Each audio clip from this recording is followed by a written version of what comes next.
Howdy, welcome back to Single Black Man from Des Moines. My name is Al Simon Jr.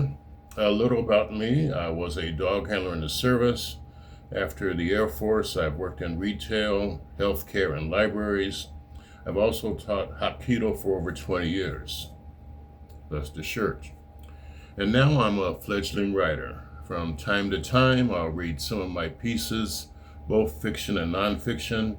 And I like to keep these stories under 10 minutes, so time permitting, I might retell a joke that I've heard in the past. I'll post stuff every week, so please like, share, and subscribe. If you'd like to purchase my works, I have some things at Smashwords, or you can email me at al_simon@hotmail.com, and I can send you a complete list of my prices and some of my stories. That being said, let me tell you a story. This is called Jesus, Santa, and the Tooth Fairy, and this is my descent into being an atheist. I don't think I was ever religious. I remember in early elementary trying to square Santa and St. Nicholas and wasn't getting satisfactory answers. Mom would tell me that they're one and the same. However, it was her tone of voice that told me to shut up and walk away. There were always Bibles in the house, pictures of Jesus. They were selling at the time. We went to church often, walking across the freeway to get there. Then, not until I was in high school and living with my grandmother after her spouse, not my gramps, died, I did go back to church. Mainly it was for her. I'd sit there feeling void. One day she said I didn't have to go every Sunday, and that pretty much sealed the deal for me. When I got into the military, I was reading the Bible on a regular basis. I'd try to read 2 chapters a day.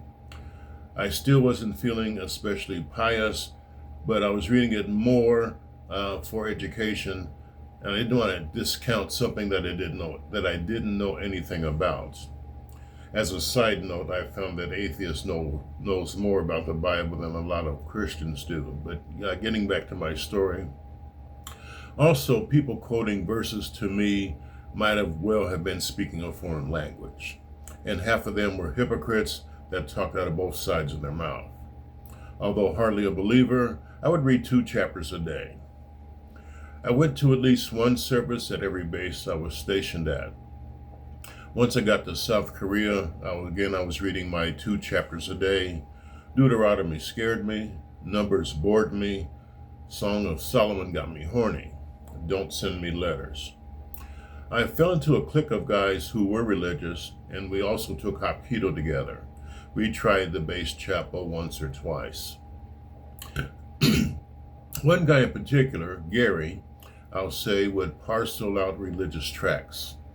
He also gave me the late, great Planet Earth. I still wasn't what you call a believer. I was leaning more agnostic, but I embraced everything, hedging my bets. This was in the mid-1970s, and I was waiting for 1988, which would have been 40 years after the birth of Israel. If shit was going to go down, it was going to happen in 1988. As devout as Gary was, he did like to run the horse. So much so that he had one gal that he especially nicknamed the Brown-Eyed Queen. Gary was into anal quite a bit. He'd always try to square his infidelity and that he had no doubt that he was going to go to heaven. No matter what he said to me, I wasn't buying it. He and most Christians I bumped into felt that they had a get-out-of-jail-free card and were certain they was going to heaven as long as they believed. As a side note, because of my reading the Bible and attending church, I stayed with a woman for nearly 6 years that didn't love me nor respected me. I was ascertaining that because of my vows, I was going to suck up any maltreatment from her.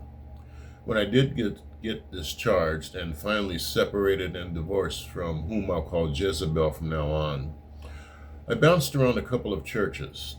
Still not overly pious, I still owned a Bible, and by this time had read it cover to cover at least twice. Truth to tell, the principal reason for me going to church was to find a nice black gal to hook up with. It was a coincidence that I ended up at the church I did. There was this older gentleman who frequented the paint store I worked at. The store was gearing up for contractor business, but many a brush and bucket guy came in. This gentleman fit the bill. One day I offered him some coffee while he waited, and he politely declined. He said he only drank herbal tea. At this point in my life, I was also gaining an interest in homeopathy and also nutrition, so I struck up a conversation. He turned me on to Prevention magazine. He invited me to his home and showed me his library and the plants he grew. I was so taken with this man, so I began to attend his church. I'm sad to say he passed away within a year, and by that time I was firmly ensconced. The congregation overall was nice, and there was an African pastor that I adored. However, there were no young black women in the flock.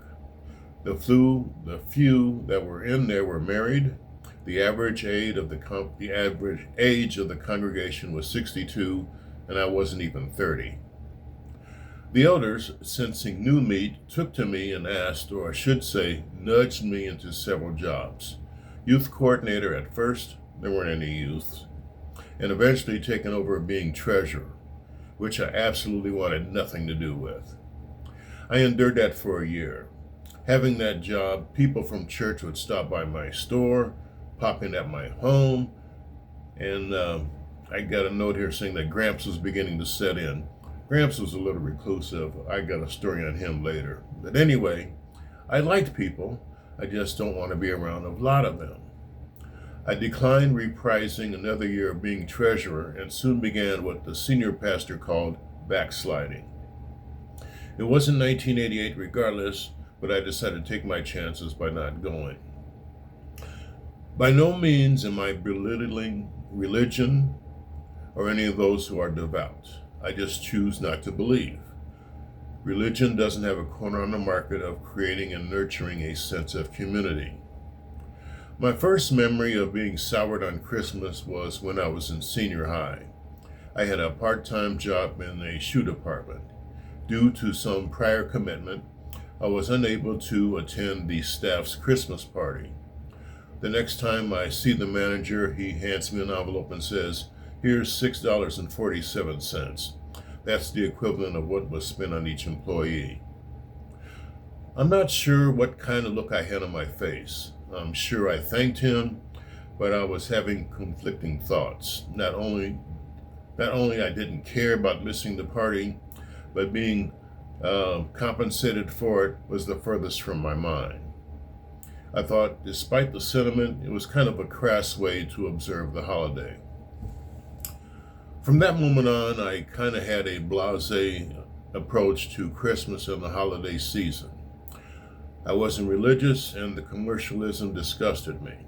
At work, when pressed, I'd quote the manager's story as the reason, and it's not, but it might be the genesis. Anyway, I'd play it for laughs. Pretend to be a Scrooge. There were some exceptions. I love Christmas music. A great rendition of "O Holy Night" brings me to tears. Any gal I dated that had kids got presents from me. As I grew older, my atheism became more profound and less hidden. I worked for Planned Parenthood and have received some vicious phone calls and put up with people trying to put words in my mouth. Some of the virulent hate and disdain I got from evangelicals rivals anything I had to put up with at Planned Parenthood. So what's a man to do? Well, I like to self-medicate, a few hits off a doobie and a shot of wild turkey and a beer chaser, and I'm good. Okay, I'm going to finish up with this little story here. A Swedish gal goes into a bar, goes up to the bartender and says, "I'd like to have a beer." The bartender asks, "Anheuser-Busch?" She goes, "Fine, thank you. And how's your penis?" Again, that's all that I have for you guys today. Again, please like, share, and subscribe. If you want any of my materials, contact me at al_simon.com, and I'll be glad to hook you up. Anyway, that's it. Let's get out of the ghetto. And to complete this, let me start with my ending theme. Hello, 16 towns. What do you get? Another day older and deeper in debt. St. Peter, don't you call me, 'cause I can't go. I owe my soul to the company store. See you next week.